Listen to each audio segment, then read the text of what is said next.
የፋኖ አማጺዎች በኦሮሚያ ክልል በፈጸሙት ጥቃት ንጹሃንን ገደሉ።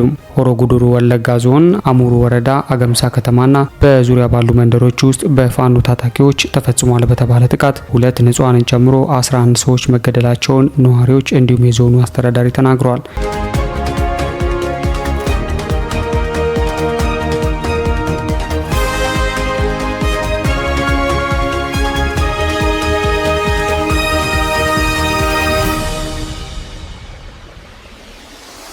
ታጣቂዎቹ በመቶዎች የሚቆጠሩ ከብቶችና ሌሎች ንብረቶችም መዘረፋቸውን ነዋሪዎች ለቢቢሲ ገልጸዋል። ቢቢሲ ያነጋገራቸው ነዋሪዎች እንደገለጹት ጥቃቱ የተፈጸመው ማክሰኞ ሰኔ 23 ቀን 2018 ዓ.ም ከንጋት 11 ሰዓት አንስቶ ነው። ለደህንነታቸው በመስጋት ስማቸው እንዳይጠቀስ የጠየቁ አንድ የአገምሳ ከተማ ነዋሪ ታጣቂዎቹ የመጡት ከምስራቅ ወለጋ ዞን ኪረሙ ወረዳ ነው ብለዋል። ሌላዋ ነዋሪ ደግሞ አስከፊ ሁኔታ ነው የነበረው። ከማክሰኞ ሌሊት 11 ሰዓት ሰው ከእንቅልፉ ሳይነሳ የፋኖ ታጣቂዎች ነዋሪዎችን መግደል ጀምረዋል። ንብረትም ዘርፈዋል። የሞቱ ብዙ ናቸው፣ የቆሰሉም እንደዚሁ በማለት የደረሰውን አስታውሰዋል። 2 ነዋሪዎች እንደተናገሩ ታጣቂዎቹ ወደ አካባቢው በገቡበት ሰዓት በስፍራው የክልልም ሆነ የፌዴራል መንግስት የጸጥታ ኃይሎች አልነበሩም።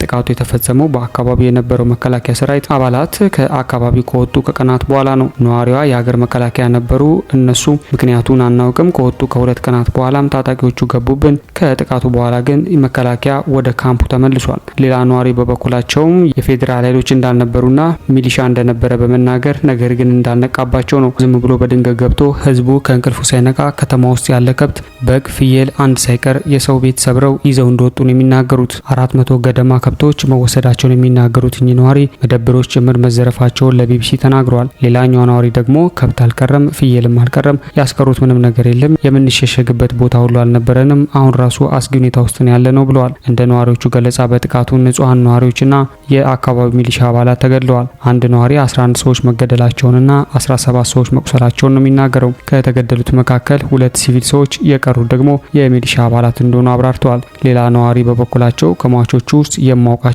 ሚሊሻዎች ይገኙበታል ሲሉ እማኝነታቸውን ሰጥተዋል።